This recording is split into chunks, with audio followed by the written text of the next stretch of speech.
ಆದ್ರೆ ಅಷ್ಟೇ ಅಮೌಂಟ್ದೊಳಗೆ ಆ ರೋಗಿ ಆರಾಮಾಗ್ತಾರೇನು ಅನ್ನೋದು ಇವತ್ತೊಂದು ದೊಡ್ಡ ಪ್ರಶ್ನೆ ರೀ. ಯಾಕಂದ್ರೆ ಈಗ ನೋಡ್ರಿ, ಒಬ್ಬ ಹೆಣ್ಮಗಳಿಗೋ ಗಂಡು ಮಗನಿಗೋ ಇದೇನು ಸ್ವಲ್ಪ ಉಸಿರಿನ ತ್ರಾಸ ಆಯ್ತು ಸ್ಟಂಟ್ ಹಾಕ್ಸೋದು ಅಂತಾರೆ.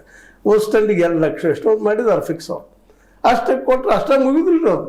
ಮತ್ತೆ ಮೇಲೆ ಅಲ್ಲಿ ದವಾಖಾನೆ ಯಾಕಂದ್ರೆ ಪ್ರೈವೇಟ್ದಲ್ಲೇ ಆಗುವು, ಗೌರ್ಮೆಂಟ್ ಹಾಸ್ಪಿಟಲ್ದಲ್ಲಿ ಎಲ್ಲ ಫೆಸಿಲಿಟೀಸ್ ಇರೋದಿಲ್ಲ.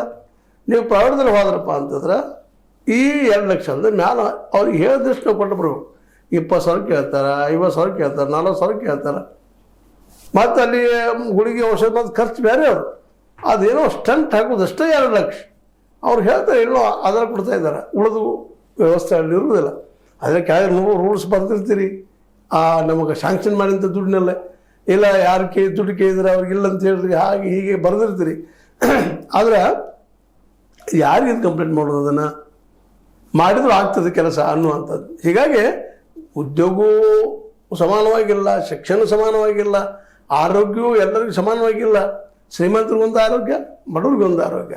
ಬಡವ್ರಿಗಿಂತ ಅದೇ ಚಿಕ್ಕಾಡಿದ್ದಂಥ ಗೊಂಗಾಡಿದ್ದಂಥ ಗೊಂಗಾಡೋದು ಗೊತ್ತು ನಿಮಗೆ, ಮಾಸ್ಕಿಟೋ ಅಂಥ ರೂಮ್ಗಳಲ್ಲೇ ಯಾವ ಪಲಂಗ ಮೇಲೆ ಯಾರೋ ಬಿದ್ದು ಹೋಗಿರ್ತಾರಂಥ ಹಾಸಿಗೆ ಮೇಲೆ ಕೆಲವು ಸರ್ಕಾರದವಾಗ ಹೋದ್ರೆ ಗೊತ್ತಾಗೇ ಆಗ್ತದೆ ಎಲ್ಲ ಕಡೆ. ಹೀಗಾಗಿ ಒಂದು ಸೌಲಭ್ಯವಾದಂಥ ಆರೋಗ್ಯ ಕೇಂದ್ರ ಸರ್ಕಾರದಿಂದ ಮಾಡ್ಲಿಕ್ಕೆ ಆಗ್ತಾ ಇಲ್ಲ. ಏನೋ 100 ಬೆಡ್ಡದು ಮಾಡಿದೀವೋ 500 ಬೆಡ್ಡದು ಮಾಡಿದೀವಿ ಹೇಳ್ಕೊಳ್ತಾರಲ್ಲ ನಮ್ಮ ರಾಜಕಾರಣಿಗಳು.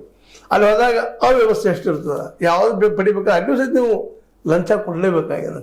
ಅಂದ್ರೆ ಬಜೆಟ್ ಯಾರಿಗಾಗಿ ಅಂತಿದ್ದು ಈ ಪ್ರಶ್ನೆ ಭಾಳ ಮಹತ್ವದ ಇಲ್ಲ.